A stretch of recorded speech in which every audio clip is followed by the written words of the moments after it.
Of course. We are now live. We're not live. Good evening and welcome to tonight's meeting of the North Planning Committee. I'm Councillor Eddie Lavery, the Committee Chairman. I'm going to start with the usual administration before we go into the business of the meeting. Can I do apologies for absence first, please? All members are present, Chairman. Good.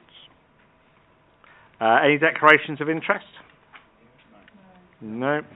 Minutes of the meeting, 21st of August, are in the bundle. Can I take those as agreed? Agreed. Okay.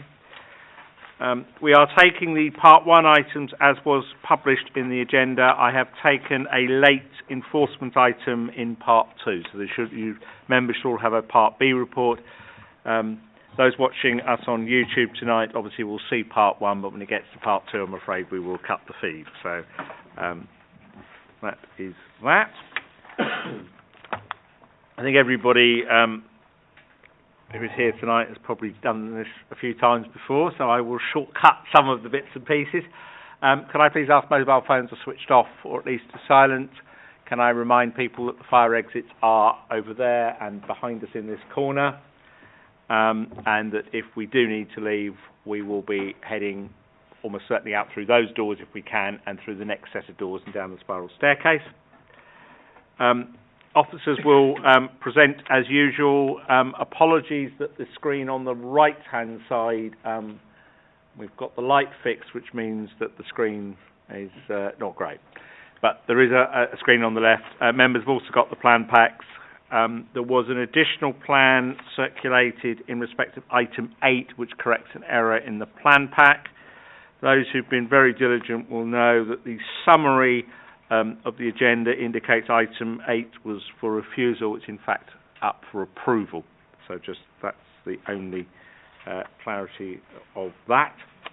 On the two petition items tonight, I'm looking at who's in the audience. I'm sensing it is only the objectors are in the, or the petitioners are in the audience, not the applicants, their agents, unless I'm wrong. There are no ward councillors planning to join us. So petitions is 5 minutes, 4 on green, 1 on yellow, and then red you're done, and members may ask questions to clarify what you've told us. The voting members of committee tonight, I only get a vote if they can't make their minds up. We'll start right down at the far end. Lady at the far end, Councillor Melvin, and welcome back. Councillor Haggart, Councillor Goddard, Councillor Higgins, and Councillor Flynn, and coming up the table on this side, Councillor Dott, Councillor Oswald, and Councillor Sansapuri. Our legal officer tonight is Kerry Munro. My clerk is Neil Fraser, who will do minutes as usual. James Rogers, the head of planning, officers' advice. Matt Koloszewski, the planning team manager, is our presenter, and Alan Tilley will do transport if we get to transport matters tonight. Okay, with that all done, I'm going to move straight, please, to item 6, which is land forming part of 43 The Drive, adjacent to 68 and 113 Knoll Crescent, Northwood. I would also remind, hopefully members of the public have seen the addendum, because that does refer to this item and one of the others. But hopefully that will... when you're ready. Thank you, Chairman. The proposal seeks permission for a pair of 3-bedroom semi-detached houses to be built to the rear of the now subdivided site on what is now occupied by the larger outbuilding and what would be located to the northwest of the site. The access from Knoll Crescent, effectively forming an extension to the existing Knoll Crescent street scene. The proposed houses would be to the west of the site. The proposed houses will sit broadly on the footprint of the swimming pool building enclosure. At the time of the officer's site visit, both the swimming pool and the garage were complete externally. However, there was no evidence of the swimming pool or the larger outbuilding having been in any use at any time. I'll take members through the slides. Members will recall this site. It's been to the committee many times before. You've got 43 to drive here with this area of land to the rear.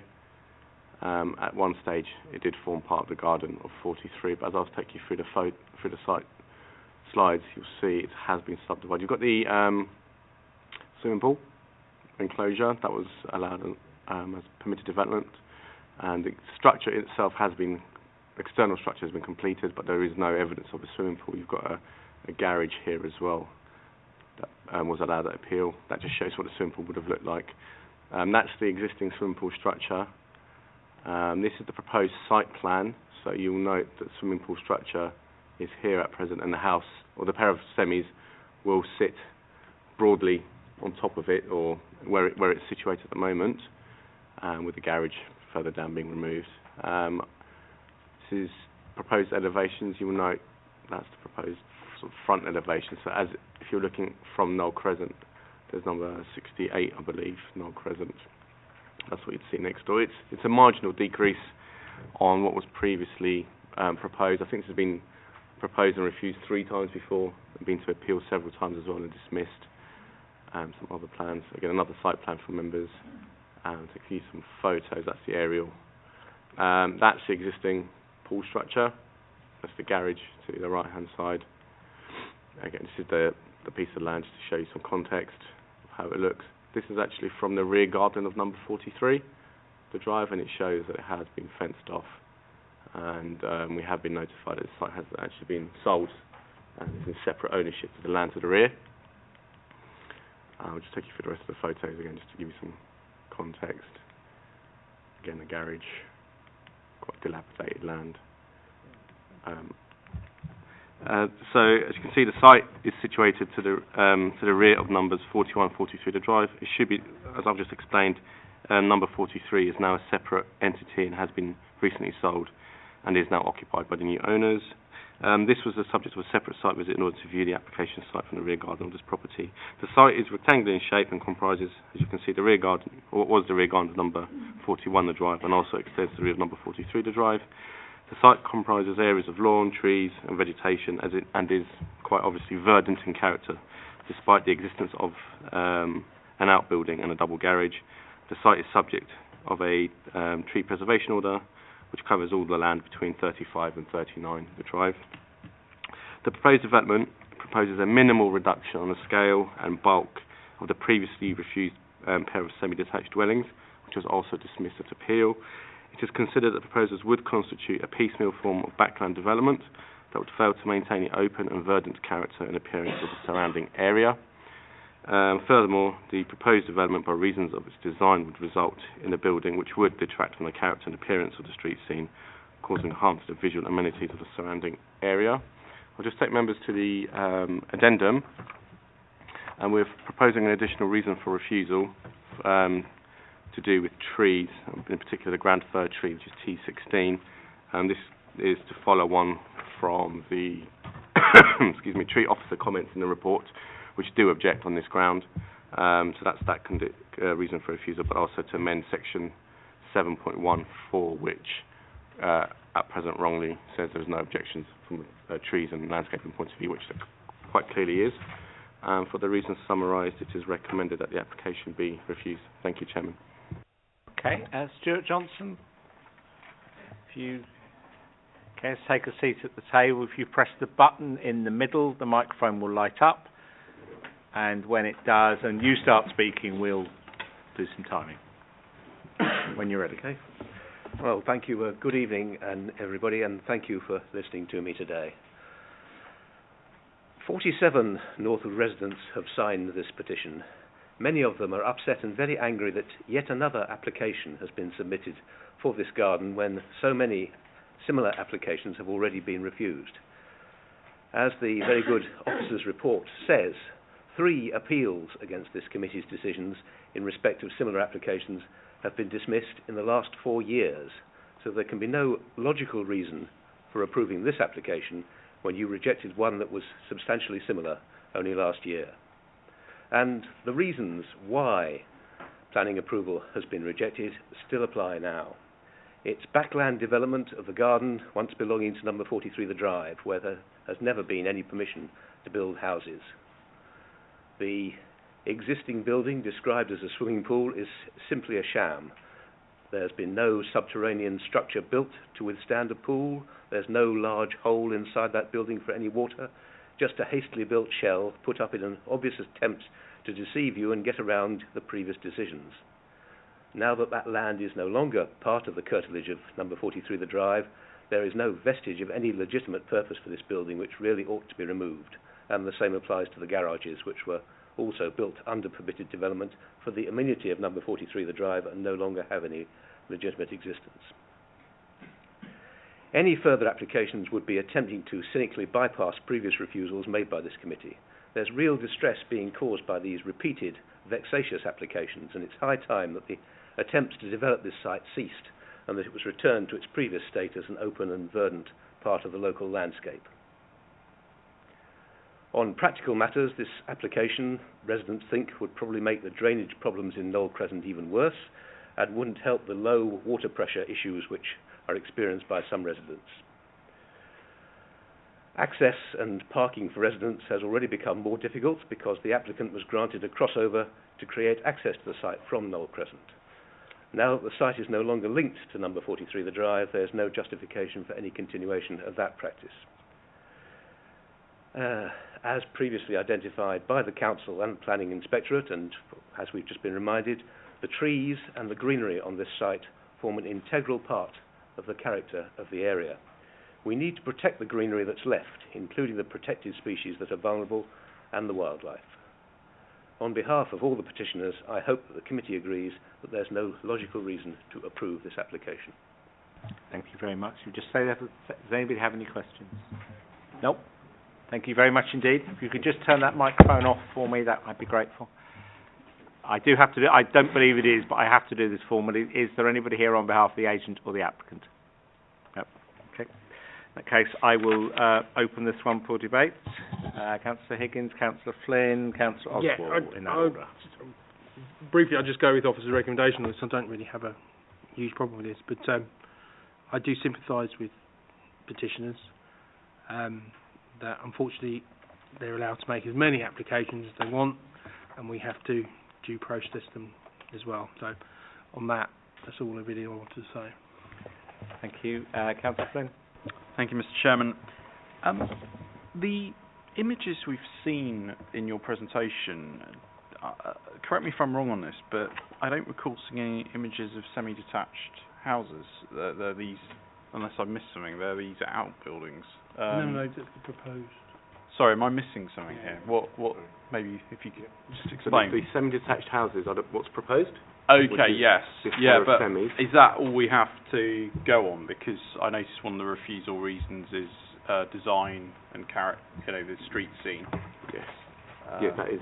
Yeah, I'm just saying that if that's the only images we have to go on in terms of the design. I just wanted to check. I think it's the principle here rather than the... Yeah, no, I understand. The detail of the design of these is not where we are, it's the principle of building here that is the key issue. Yeah, it's the backland side. Backland, which I fully concur with my colleague, Councillor Higgins, but I'll let Councillor Oswell have his moment in the sun if he wishes to second. So what sun? Yeah, exactly. Councillor Oswell. Yeah, thank you very much, Chairman. I think it might be dark outside. Well, if it's not, it will be said. Yeah, I mean, it doesn't comply. It's out of policy. It's not compliant. I'm quite happy to second the refusal. Okay, we're proposed and seconded. I see no more hands. Proposed and seconded to support the officer's recommendation as varied by the addendum for the now 3 refusal reasons. All those in favour, please show me. Thank you very much. That was unanimously refused. Just for the record, and we're not for debate tonight, I have asked the planning department to look at what if anything we can do with the 2 current buildings that are on now the separated garden. So, but that's a matter for thought and reflection. But the separation clearly throws up some issues. Right, I now move to item 7, which is 10 Woodgate Crescent Northwood, and this is an application to vary any existing planning agreements. Thank you, Chairman. Excuse me. Planning consent was granted for the erection of a first-floor side extension, first-floor rear extension, a single-storey rear extension, a single-storey front extension, and the installation of rear dormers to create additional habitable roof space. This application seeks consent to vary that permission to allow the installation of 2 roof lights in the rear ground floor extension and pitched roofs over the 3 dormer windows. It also proposes the provision of a new basement below the existing garage with a front and rear light well and 2 side windows. I'll just take members through the slides.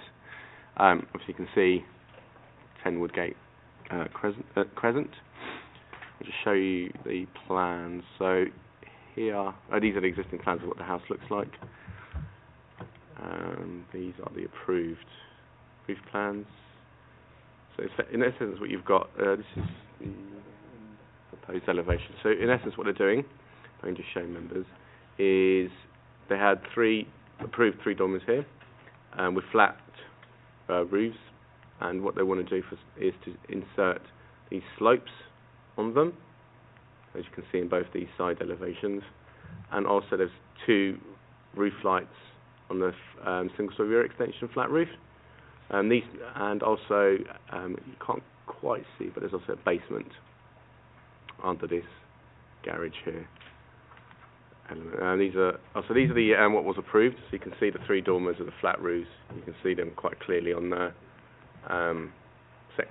side elevations. And you can see this is the basement plan.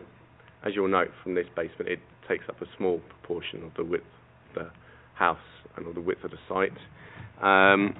In terms of the assessment, the proposed alterations to the dormer windows.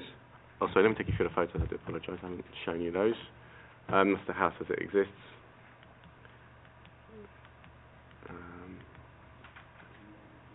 And it has two existing rear dormer windows. Just to give you an idea of the context, apologies. I'll just leave you at the front elevation as I talk through it, or maybe the rear. The proposed alterations to the approved dormer windows are considered to be out of keeping with the character and appearance of the original dwelling and the wider area of special local character. The two roof lights on the flat roof single-story rear extension are considered to be acceptable. They won't really be seen from anywhere, and they don't really have any impact on the character and composition of the house. In terms of the proposed basement, the council's floodwater management officer is satisfied that the basement under the garage would not cause groundwater flooding issues. Had the proposed been considered, acceptable conditions would have been imposed to ensure that the basement construction was acceptable. The application is therefore recommended for refusal, and for the reasons summarised, I've just said it is recommended that the application be refused. Thank you, Chairman. Okay. Susan Howells, please.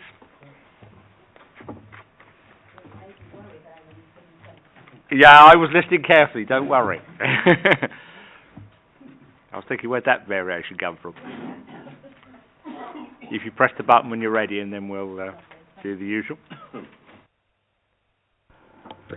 Good evening. I'm speaking on behalf of Gatehill Residents Association, and we are very pleased to note that the officer has recommended that this application for a basement should be refused. We're also very pleased that she has explained in section 4 of the report why the new basement policy, DMHD3, has been used to assess this application. The refusal reason she is recommending to you has referred to non-compliance with DMHD3. However, we believe that there are 5 additional refusal reasons which could be added. The first one, there are several very tall conifers in the applicant's garden which overhang the neighbouring properties to the rear. You've seen a photograph this evening, and also the GRA submitted a photograph. Now, no tree survey has ever been submitted for any of the applications for this property. So this is contrary to BE38, DMHD3B2, and also the new DMHB14 trees. The second reason, the basement policy also states that developments will be required to provide a proportion of soft landscaping above a basement structure where it extends beyond the building footprint. This application is for the basement to extend beyond the footprint by 3.5 metres both at the front and at the rear. In both cases, there is no soft landscaping proposed above either of the basements. So this is contrary to policy DMHD3B3, and this should also be used as a refusal reason. 3. The officer has written in her report, the emerging local plan advises that proposals for subterranean development which would extend the full length or full width of a property will not be supported by the council. This is because excavation would create disturbance to the house and problems for the neighbouring properties. Well, this proposed basement is for the full length of the house, so it does not comply with A1.39 of DMHD3 and should be another refusal reason. 4. This property is set on a hillside. The clay below the entire large single-storey garage is to be dug out to form a basement, plus the extra 3.5 metres in front of and behind. And there are also then to be 2 habitable floors built on top of the excavated garage, so it will become a 4-storey structure. We are very concerned about the stability of this, and the applicant has not submitted a structural report as is required by DMHD 3A. 5. No groundwater reports of any sort have been submitted, not one. DMHD 3 requires many reports and assessments, including site investigations, level of groundwater over a period of time, geotechnical, hydrological investigations, and modelling to be undertaken. And policy states, this new basement policy states, that the results of these investigations are to be taken into account in the design phase. The property's rear boundary will only be 8 metres from the rear of the basement, and there is a 3-metre drop to the adjoining properties on the road behind, which could lead to serious flooding problems for these neighbouring properties. So this lack of groundwater surveys is contrary to DMHD 3A. So we hope that you will endorse officer recommendation and refuse this application for the reasons set out in the report, but we also hope that you will add the additional 5 reasons. So they were 1, lack of tree survey, 2, lack of soft landscaping above the basement extending beyond the building's footprint, 3, it's a full-length basement, 4, there's no structural survey, and 5, there are no groundwater surveys. Thank you. Short and sweet for a change. That's very short and sweet. Do members have any questions? I've got a note of the bits, but do members have any questions? No, you're not going to, are you? Yeah, you're not going to dig me out of this one. Okay, thank you very much. Anyone here on behalf of agent or applicants? No. Okay. Before anybody starts into this one. Yeah, I've got 5 questions. Yeah, which I didn't have before I started this. The first one is the officer presentation and the plan I'm looking at. Unless I'm reading it wrongly, says it isn't a full-length basement. But am I?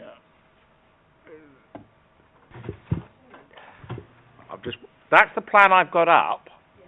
Oops, excuse me. Hang on. Is that, which bit of that's the basement?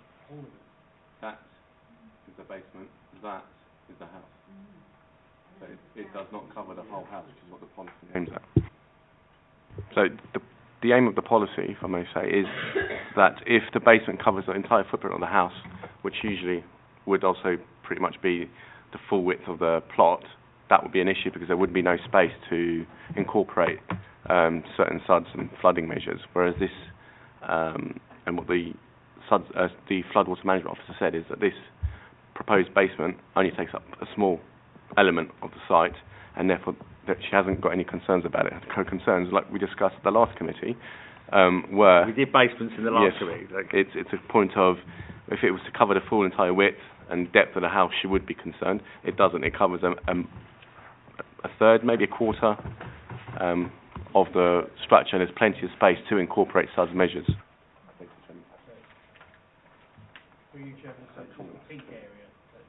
Well, that's what I'm getting clarity on at this moment, yeah. We're absolutely sure. Yeah.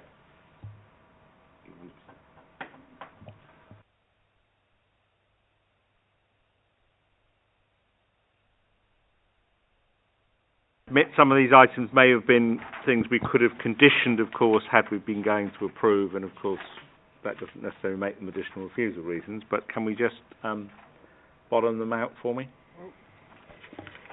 The issue with the tall conifers, so as I understand it, the points being made is that the 2018 application didn't have a tree survey. Well, that's been allowed and could still be implemented. This application is just seeking to add more to it, and we're really judging whether the extra bits are acceptable or not. But in cases where we might consider a tree refusal reason, it's because we're concerned there's going to be harm to the trees. And it doesn't look to me as if these works are sufficiently close to the conifers being referred to that they'd actually harm the conifers. Would be my take on this. So, in effect, if one's going to argue there's harm to the conifers, the argument would have to be linked to the basement, which is only slightly larger than the footprint of the bit of house that is going directly beneath. So, from looking at the photos, going where on this site? it's on the right-hand side, so it's Under the garage. under the garage. So, And under the front of the Matt house. Can Matt can show us photos showing where the trees are. I believe the tree's on the opposite side. There aren't any trees close enough to these works that I'd be concerned that the trees are going to be harmed. I'm not doubting that there's trees on the boundary of the site, but we've already approved an application in 2018 for extensions without a tree report. But if we're going to refuse something on trees, there needs to be a harm issue, and I can't see any harm to trees. Okay. What about the basement soft landscaping, which apparently comes out of our new policy, and I don't doubt it does. Somebody will no doubt give me the policy reference in a moment. If I may sort of slightly rephrase what Matt was saying, so the basement policy is trying to deal with examples where, in terms of the proportion of a plot, there's a very large basement being proposed, and the amount of the plot left, it simply isn't enough to do landscaping, flood alleviation, and all the things that are really required to make to ensure the basement doesn't cause any problems. The reason Vicky Borman, our flood and water management officer, has looked at this as completely happy is because, in proportion to the plot, this is actually not a big basement. I know it's 70 to 80 square metres. It will provide someone with a home cinema, so that sounds quite a big figure, but in proportion, but in this particular neighbourhood and in regard to this plot, it's not actually that big in terms of the proportion of the whole plot. So there's plenty of room left for landscaping, for basically conditions that mitigate the harm. We're confident we can address all the concerns by condition. The only bits we can't address are the bits that are actually in refusal reason 1. So I do sometimes add things as we go at committee to refusals, but I'm not recommending in this case to. Okay. All right. Well, I'll leave it there, and then I'll let members come in. Councillor Flynn. Thank you, Mr. Chairman. Looking at that plan, I would say, I don't have the exact measurements in front of us, but it does appear, just from the basis of that plan, that the basement footprint is certainly a sizable percentage of the overall plot. But look, we're being told by the officers, hopefully, that these refusal reasons are robust enough to deal with whatever will happen if the application is appealed. So, for that reason, and obviously I share some of the concerns of the residents and the petitioners, but for the reasons that have already been mentioned, I'm happy to go with officers' recommendation on this. When we say that I just want to set some clarity. I'm going to second. I'm not really problem. So when we say the plot, we actually say where the house is built on. Yeah. Does a garage mean that that's part of the house, even though it's only a single-storey sort of side thing on the side? There is some clarity there that if you were to take that basement and then turn it around and put it into the plot without the garage, it would be substantially bigger than, it would be more those. I can see where the petitioners have come with this. It's very simple. If you just turn it around, wow, that's really big.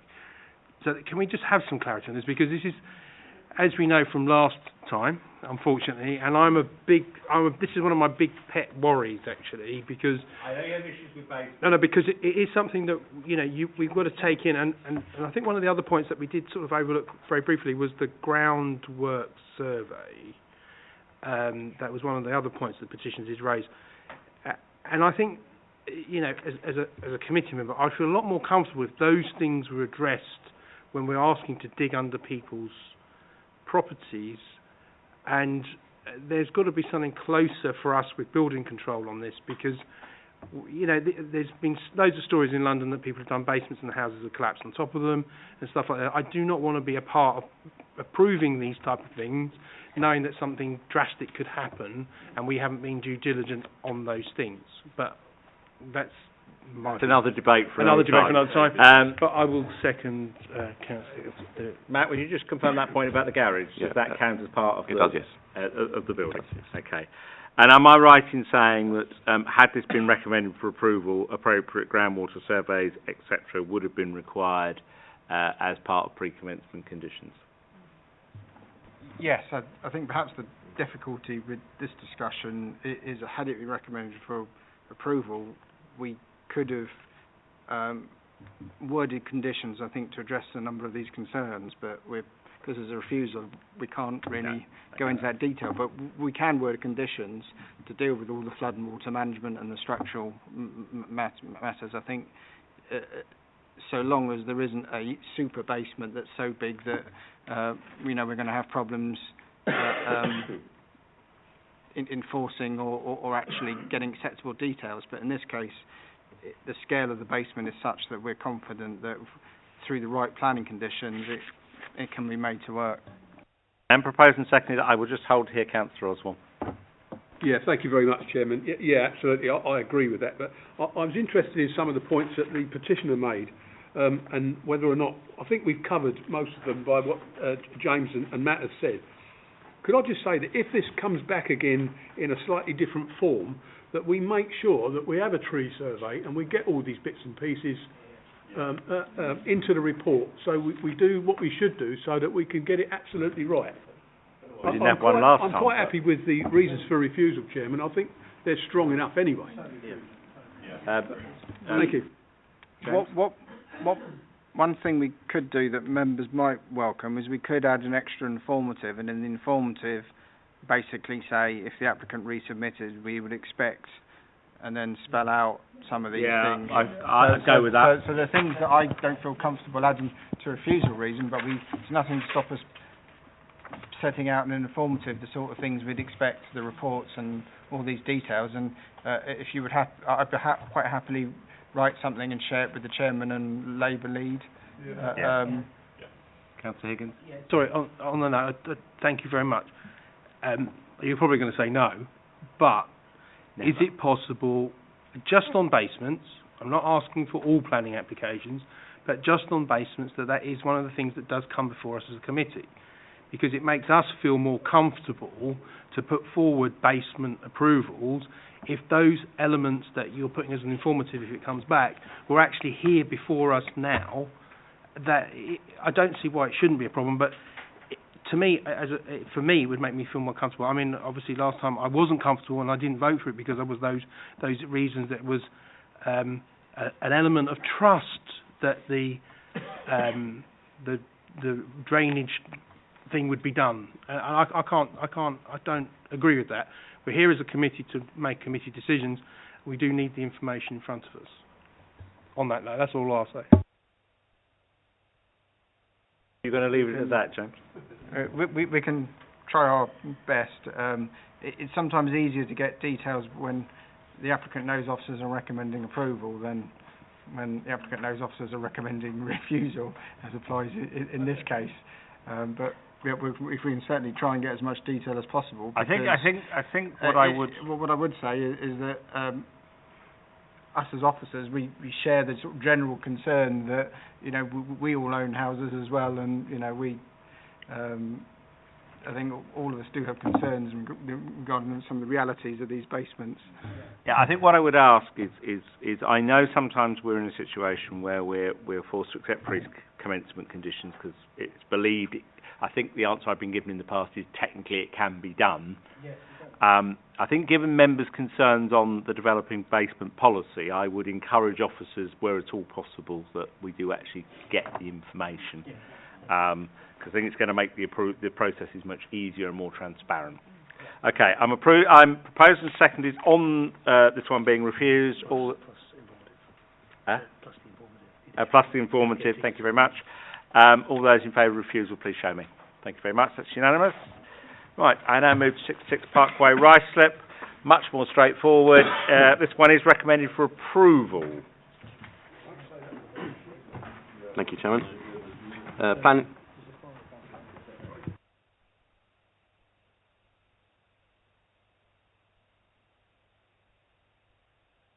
Thank you, Chairman. Planning permission is sought for a part change of use from A1 retail to mixed use A1 retail and D1 non-residential institution ancillary office and alterations to the roof of the existing single-storey extension.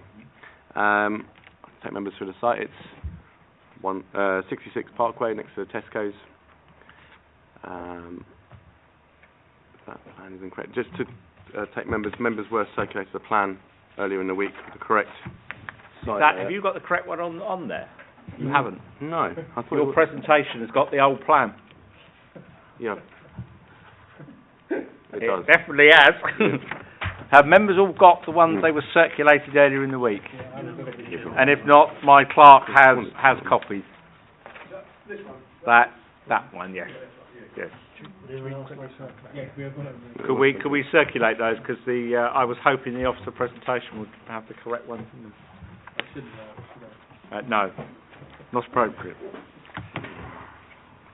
This is a straightforward application, though. Once you've got the correct plan in front of you, it's straightforward. We need more down there. Are we okay? Has everybody got... Do we need any on... Councillor Oswald, have your team all got plans? You have now? Right, good. So if you care to look at the plans that you've just been given, they do show correctly what is being proposed. As members will see, you've got the A1 use retained towards the front of the site, front of the building, with the classrooms, etc., to the rear, and with a reception area also to the front. The retail unit is located on a small terrace parade of 8 units in total on the north side of Parkway. Just check members may know the site. It's called Holidays and More State Travel Agency. The previous use, as you can see, was a travel agent on the ground floor. The shop is accessed via Parkway. The site lies within the secondary shopping area of the Ruislip Manor Town Centre, as identified in the local plan. The proposed teaching facility involves several small classrooms which hold up to 6 persons each. However, evidence from similar uses provided by the applicant, as the teaching facility is based on identical scale facilities elsewhere, would suggest it is unlikely that more than 20 pupils would be on the premises at any time. As I mentioned, the site is within a secondary shopping frontage. Detailed comments have been provided by the council's planning policy manager, who considers that the proposal would be a benefit to the town centre and should be supported. The Highway Authority is satisfied that the proposal would not exacerbate congestion or parking stress and would not raise any highway safety concerns. And just point members back to the addendum just to clarify that the agenda sheet at the front of the agenda pack incorrectly suggests it's recommended for refusal, and the application is in fact recommended for approval. Thank you, Chairman. Councillor Dott, I think you were the first hand I saw. Just a quick question. It says the 5 small rooms hold up to 6 persons. What's the guidelines for this kind of how many person recommended in one room for teaching classes? Suggest that's not a planning matter. No. I mean, it could... Be really for the education department to comment on. Is it a planning concern? It's a valid question, but is it one for us? No, I'm getting lots of nods to my left and right suggesting no.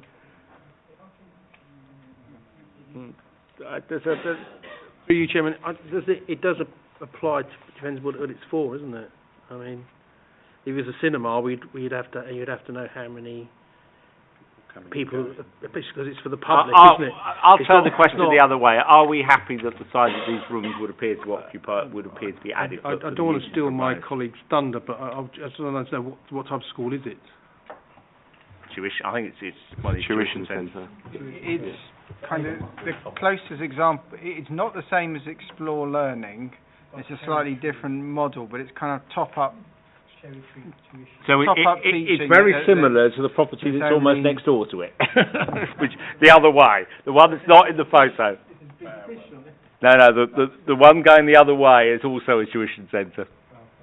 I mean, from a planning point of view, if there was a vast room and there was only 6 chairs in it, we'd worry that there might be more people in reality going to use the facility than they're proposing. And my take on this is that I don't think realistically they're going to get more than the number they are implying. Chairman, it's the question is, do we have those guidance on school when we build schools? I don't think we do. From a planning perspective. I don't know whether it would be regulated by Ofsted. No, I'm just thinking that when we built our schools, they had to be a certain diameter to hold 30 children, didn't they? Yeah, but those are Department of Education guidelines, not planning guidelines. Yeah. No. They're DfE. It's DfE sets the rules as to how big your school classrooms have got to be, not planning.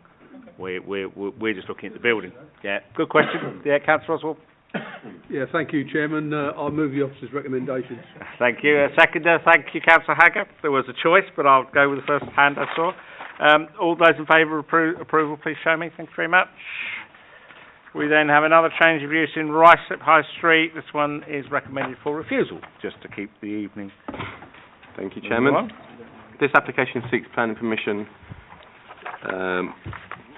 excuse me, change of use to the ground floor from use class A1 to use class A5 takeaway, including a new external staircase and extractor to the rear. I'll just take members through the slides. It's obviously not very far from the site we just discussed. Next high street along. The application site is a mid-terrace 2-storey property located on the western side of High Street, Ruislip, just north of the junction intersection between High Street, West End Road, King's End and Pembroke Road. The site is situated within the Ruislip Village Conservation Area and the primary shopping area of the Ruislip Town Centre. Just take you through the photos. As you see, it's a change of use to a A5 takeaway. The layout's are pretty self-explanatory. That's the property at the moment. It's vacant. The proposed change of use to an A5 takeaway is considered inappropriate within a primary shopping area. The proposal has also failed to provide sufficient information to ensure that there would be no detrimental impact on the amenity of neighbouring occupiers. Therefore, the application is recommended for refusal. For the reasons summarised, it's recommended for refusal. Thank you, Chairman. I'll open it up. Councillor Flynn, followed by Councillor Higgins. Thank you, Mr. Chairman. As my waistline attests, I do enjoy a good takeaway from time to time. We won't comment, but Councillor Higgins might join you on that one. However, I do feel that it's actually quite good in a way to see that the council is not just waving everything through when it comes to these change of use applications, because as we all know, there's a very high percentage of takeaways on our high streets, and they do bring issues with them sometimes. I would like to just ask the officer though, how long has this unit been vacant? Because I think that's something we need to sort of balance in our decision making here, because if other options are being explored and a takeaway is the only viable use of the site, then maybe that's better than just having a vacant shop that if it's been vacant for years, but I don't know. I mean, I didn't see that in the report. It's an important point. No, it is, and we have overturned these on previous occasions for that very reason. The only thing that I would say is that according to all the statistics on page 61, is this high street does appear to have a low rate of vacancies, which would imply that we would support. I don't understand that. I've been down Ruislip High Street only the other week, last week I think, and there's quite a few vacancies down there. The information and there is a couple. Can I just clarify? Let me just finish. I know what you're going to come at. Through you, Chairman. The other there is. I know there is some other restaurant has closed down on that high street. So, in theory, if that one's gone, then we could allow this one. And I do find this very difficult to me. Is that I would rather my high street full of activity than derelict buildings like this. And now, unfortunately, whether the business climate is as it is that what is in demand is takeaway facilities. So, I have a big problem with this one, but you're going to knock me down with all these statistics, but go ahead. I was just going to clarify this statistic. So there's a primary and a secondary shopping area, so the reference to 4 vacant units is only covering effectively half the properties in the high street. So that statistic of 4 vacant units is only referring to the primary shopping area. There's then, at the edges of the high street, the secondary shopping area. So it's only telling you part of the picture. Yes. But to answer my question, sorry, through the chairman, how long has it been? Do we not have any idea how long it's been? Do you? I don't know. I mean, the reason we don't know is because the applicant hasn't provided the evidence. One of the things we try and do with these sorts of applications is put the onus on them to explain to us what the issue is. How long has it been vacant? How long have you marketed it? Has it been unsuccessful? Have you had any interest? Yeah, we give that evidence to us, whereas in this particular instance, they haven't done that. So that's why we don't know. According to Google Street View, it clearly was in use in April 2018, but that's the last time the Google Street car went down that road, so I can't tell beyond that. Just to add to what Matt was saying, so if the unit's been vacant for a year and the owner's generally advertised it for A1 uses and a multitude of uses, that they've then got a stronger case to argue, allow us a restaurant. But in this case, we don't have any evidence of it having been marketed, and they haven't provided us any. So, Councillor Higgins, through you, Chairman. Well, then hopefully the applicant is looking to this on YouTube, and we'll hear what we're saying and give evidence and bring it back to us to think. But on the note and taking them on board, whatever we said, I'll go with officer's recommendation on this one. Okay. Seconder. Thank you, Councillor Melbourne. All those in favour of refusal, please show me. Thank you very much. That one's refused. I now need the YouTube feed cut, and I do need the audience to leave us.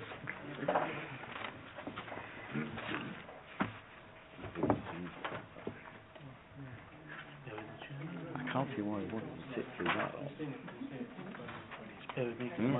Yeah, it's got to be, Joe.